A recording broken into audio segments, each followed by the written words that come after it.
નમસ્કાર ખેડૂત મિત્રો, હું એજે મુળિયા આપ સર્વ ખેડૂત મિત્રોનું હાર્દિક સ્વાગત કરું છું।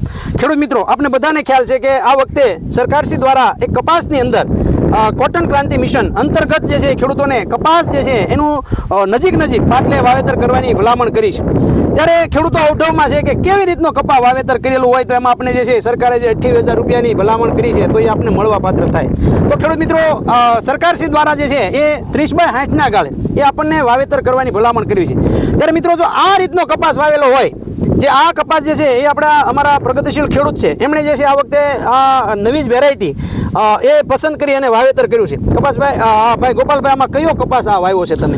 આ હે સોટી કપાસ વાવ્યો છે। આની અંદર ડાળી નહીં ફૂટે? આની અંદર ડાળી નહીં ફૂટે, ડાળી કદાચ ફૂટશે તો એક વેટ જેટલી, એનાથી વધારે નહીં। સીધી જે છે આપણે ખ્યાલ છે કે ભાઈ આ સીધા આપણું જેનું મેન થડ છે એમાં જ ઝીંડવા બેસે, બરાબર?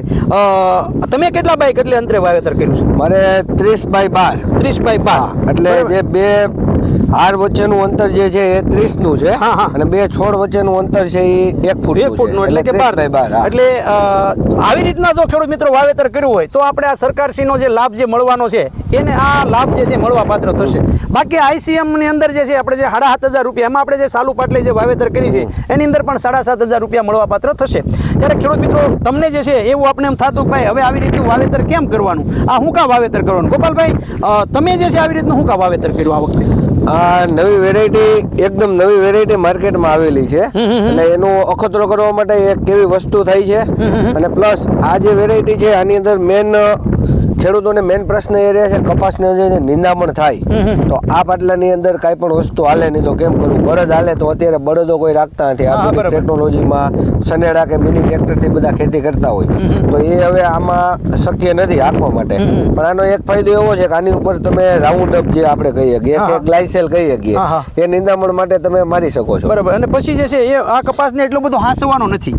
આપણે મિત્રો ખ્યાલ છે કે કપાસની અંદર જે છે ને એ આપણે એક છોડવે આ કપાસ જે વાવી છે એમાં એક છોડવે 100 ઝીંડવા બેહારી ને ત્યારે આપણે 25 મણ કપાસ થાય, ત્યારે આની અંદર આપણે માત્ર 25 ઝીંડવા બેહારવાના છે। ગોઠણ હમો છોડવો થઈ ગયો, કડ હમો છોડવો થઈ ગયો એટલે 5 ડાળી ફૂટી ગઈ એટલે 25 ઝીંડવા થઈ ગયા। મિત્રો, 25 ઝીંડવા થઈ જાય એટલે 25 બાય આપણે એક છોડની જગ્યાએ 4 છોડ વાવીએ છીએ તો 25 ગુણ્યા 4 એટલે 100 ઝીંડવા થઈ ગયા। ઓછા ખર્ચની અંદર વધારે ઉત્પાદન લેવા માટેની થઈને આવડી આખી પદ્ધતિ જે છે કોટન ક્રાંતિ મિશનની અંદર આવી રહી છે।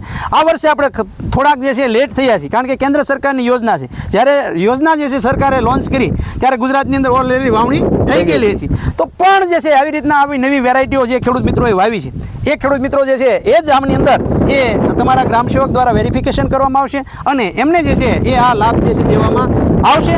તો જે ખેડૂત મિત્રોએ આવી રીતનો કપાસ વાવેતર કર્યું છે એ ચોક્કસ જે છે આવી રીતનું વાવેતર કર્યું હોય તો જ જે છે તમે લખાવજો, કારણ કે ખોટું જે છે એ હાલશે નહીં, કારણ કે હવે જીઓ ટેગિંગનો જમાનો છે। તમારા ખેતરમાં હું વાવેતર કર્યું એ બધી સરકારને ખબર છે। તો જે ખેડૂત મિત્રોને આવી રીતનો કપાસ વાવેતર કર્યું હોય ચોક્કસ 28,000 રૂપિયા એને 2 હેક્ટરની મર્યાદા છે, 14,000 રૂપિયા ગુણ્યા 2 એટલે 28,000 રૂપિયા સુધીનો સહાય જે છે મળવાપાત્ર થવાની છે। તો ખેડૂત મિત્રો, આપ જે છે આ નોંધ જે છે અવશ્ય લેજો। વધારાની માહિતી માટે તમારા ગ્રામ સેવક, વિસ્તરણ અધિકારી અથવા તો ખેતીવાડી ખાતાનો તમે ચોક્કસ સંપર્ક સાધી શકો છો।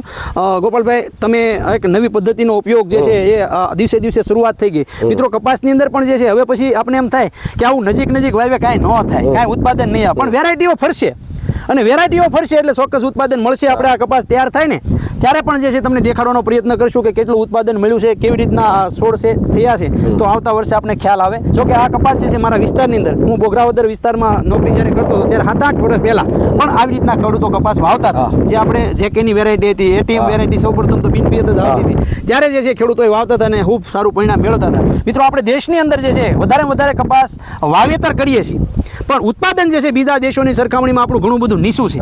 તો છોડની સંખ્યા વધારે એમ ઉત્પાદન વધારે, આ પદ્ધતિથી કામ કરવા માટે થઈને આખી કોટન ક્રાંતિ મિશન દ્વારા એ આપણે છેલ્લા 1 વર્ષની અંદર 1 લાખ ખેડૂતોને 1 લાખ હેક્ટરની અંદર એ આપણે આવું નિદર્શન જે છે એ કરાવવા માટે સરકારશ્રીની આખી એક પહેલ હતી, પણ આપણે વરસાદના કારણે જે છે આ વખતે નથી કરી શક્યા। પણ આવતા વર્ષની અંદર આ યોજના જે છે એ 30-31 સુધી ચાલવાની છે, એટલે કે 5 વર્ષ સુધી ચાલવાની છે। ત્યારે ખેડૂત મિત્રો પાછા કપાસ તરફ આગળ વધે, કપાસના ભાવ આપને સારામાં સારા મળે, ગુલાબી ઈયળ જે છે એનો એટેક જે છે એ મટે અને આપણે જે છે કપાસની અંદર પાછા સફેદ ક્રાંતિ તરફ આગળ વધીએ એવી જે સરકારની નેમ છે। ત્યારે ખેડૂત મિત્રો, આ હતી વાત આ કોટન ક્રાંતિ મિશનની। તમને જે છે સારી લાગે તો આપણે બીજા ખેડૂતો સુધી શેર કરજો, જેથી કરીને એમને હાંસી માહિતી મળી રહે. ગોપાલભાઈ, ખૂબ સરસ મજાની માહિતી આપવા બદલ આપનો પણ ખૂબ ખૂબ આભાર.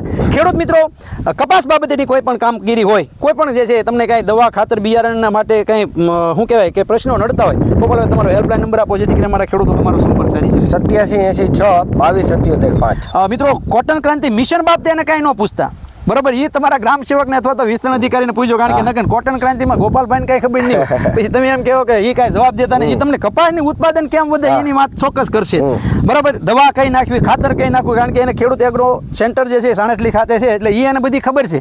પણ આ શું કહેવાય, આ યોજનાની ખબર નહીં, સરકારી યોજનાની ખબર નહીં હોય, એટલે એને તમે ખોટે હેરાન ન કરતા. બાકી જે છે એ આપણે ફરીવાર વિડીયોમાં મળશું. ખેડૂત મિત્રો, ખેડૂત ખુશ તો બધા ખુશ. આભાર.